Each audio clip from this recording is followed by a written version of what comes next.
గౌరవ ముఖ్యమంత్రి చంద్రబాబు నాయుడు గారు నిన్న క్యాబినెట్లో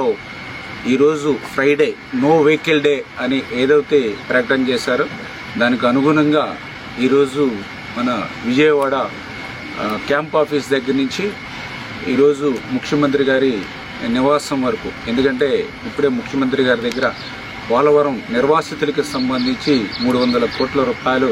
వాళ్ళ అకౌంట్లో జమ చేసేటువంటి కార్యక్రమానికి సైకిల్ మీదే రావడం జరిగింది.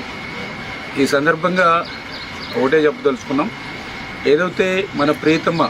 నరేంద్ర మోడీ గారు ప్రధాని గారు ఒక పిలుపిచ్చారు, డీజిల్ పెట్రోల్ వాడకాన్ని తగ్గించుకోవాలి, విద్యుత్ వాడకాన్ని తగ్గించుకోవాలి, పొదుపు చేయాలి అని